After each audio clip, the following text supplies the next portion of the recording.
Welcome back to another start to finish renovation. This time we're tackling my front porch. But to give you a better idea of the scope of this project, we have to go all the way back to move-in day 4 years ago, because this is what the porch looked like. A disintegrating screen door, dusty chipped paint, and lots of debris. So I got it cleaned up and started a massive exterior paint project as one of my first DIYs ever. That meant scraping every single loose chip of paint off the cedar siding all the way around the house, priming every spot of exposed wood, and then learning how to use an airless paint sprayer, which is admittedly very fun. Highly recommend, especially outside where you don't have to worry as much about overspray. I was strategic about the order of paint out here just to minimize masking, so I started by painting the siding green, which just so happens to match my Beefy Boy's collar, and then caulked all of the cracks in the white siding and columns and changed it from this bright, cool white to a fresh coat of warm white that I think just feels softer and more cheerful. Then I used black as an accent around the porch on the columns and window screens before getting to the beadboard ceiling, which had been painted white. And I always feel like leaving the ceiling white is a missed opportunity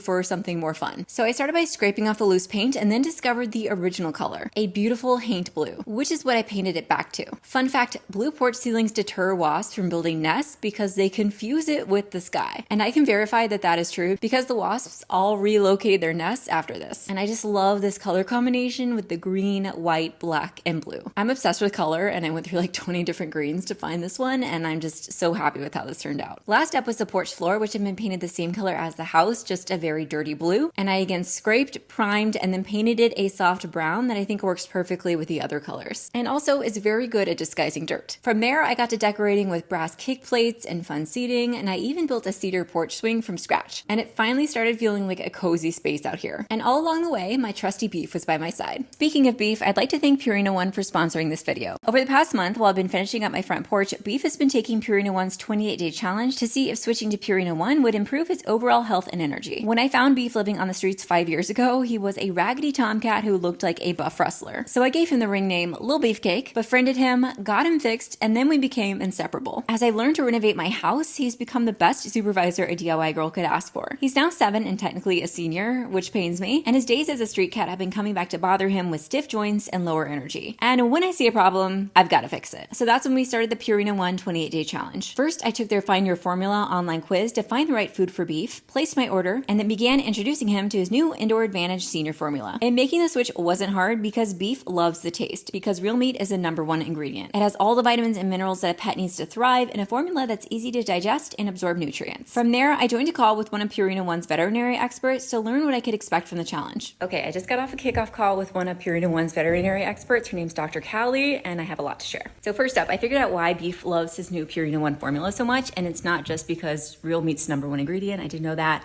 but also it's a mix of crunchy kibble and tender meaty pieces, and that makes so much sense because he cannot get enough. So what I'm looking forward to personally is they told me on this call that Beef should have things like brighter eyes, shinier coat, and more energy noticeably within the next few weeks of this challenge. So I'm really excited.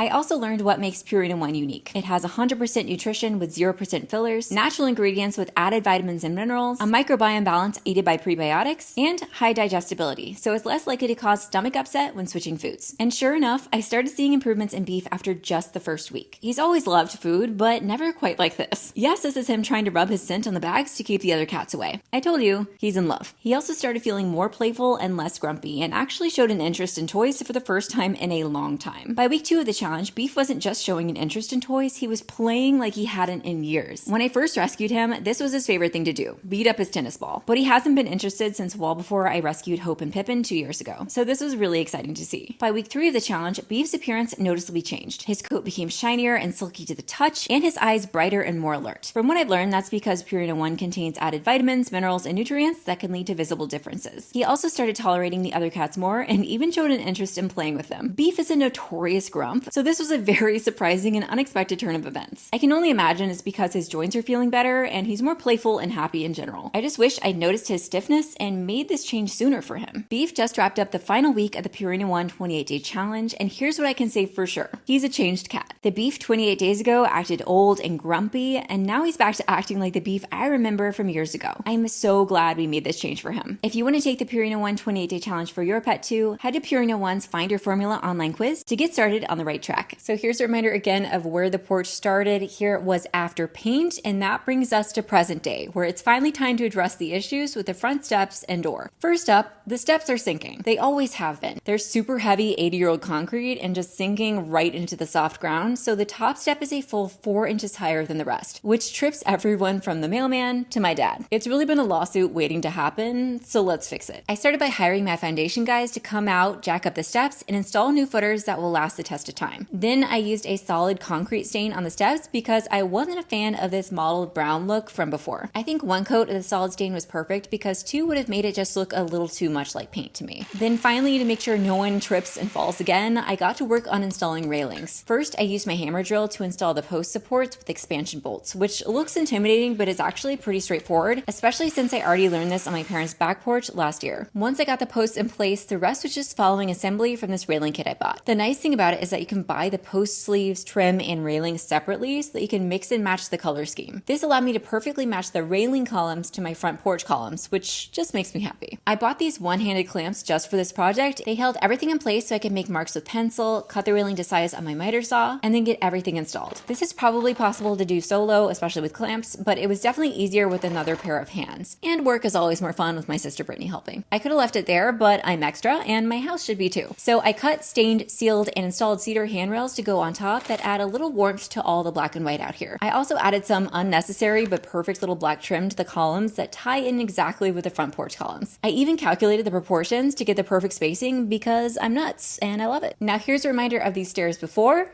and after. No longer a sinking, tripping hazard, and so much prettier. Next up was the front door, which has always been an issue for me because the screen door won't open with a doormat in the way. And it has a bunch of issues, like these weird holes where bugs can still get in, lots of peeling paint, and a ripped screen. At first, I thought I'd take it off, strip the paint, and repair it, but once it was off and I saw how much more light got in the entryway, I didn't want to go back. Beef agreed. So I moved on to fixing these electric candles, which had fully melted because someone in a factory somewhere thought it would be a good idea to make them out of actual wax. Not in Texas, baby. So they got replaced with plastic candles instead, which have this nice flickering flame that looks super realistic at night. From there, I removed the final hardware from the door frame, filled, sanded, and caulked, and then got to painting the door black. I love pops of color, but I really love the way the black looks here, especially how the brass hardware pops against it. Speaking of, I also gave the hardware a little zhuzh with rub and buff and some satin enamel spray to make it even shinier. In the meantime, I got started on decor. I love the idea of matching planters flanking the door, but planters are so expensive unless they're plastic, and I'm a plastic hater, so I found some free plants online to build my own cedar planters from scratch using just cedar fencing boards, which was very inexpensive. I stained and sealed them to match the railings for the stairs, and then added in these beautiful gardenias. But first, let's have a moment of silence for these truly terrible topiaries that I ordered to start. Thankfully, they were returnable. I added back the door hardware and installed the brass kick plate from the old screen door, and then used this outdoor rug to tie everything together. The final step was my favorite wreath covered in citrus, which the cats had, of course, plucked off one by one and scattered around the house. Thankfully, nothing a little hot glue couldn't fix. I added it back on, and here's a reminder of this door before and after. So much more welcoming, the decor is proportional to the door package size, and it just makes me feel fancy when I walk in the door. Sometimes that's all you need. From there, I realized I had way too many black accents on my porch, so I spray painted my rocking chairs brown and this planter white. And I loved the brown chairs, but after living with the planter for a while, I felt like black was calling to it again. Plus, the matte black helps disguise how much the old finish was peeling, which the glossy white really highlighted. I also want to replace this patio table at some point, but I haven't found the right piece yet, so I just gave it a fresh coat of paint for now. Then, my sad gardenias. They'd been languishing in the cedar planters by the front door. Not a great look. They deserve more sun, so I bought some terracotta planters, repotted them, and added these pretty rainbow river rocks on top to keep the cats from using them as litter boxes. Pro tip for y'all. And then for the cedar boxes, I bought these faux topiaries instead. So much for hating plastic, right? But I can't lie, these look really good, especially with the river rocks on top. And let me show you the best part. They come with these accessories to turn them into bunnies for spring. I'm obsessed. And here's a reminder of where this porch started on move-in day 4 years ago.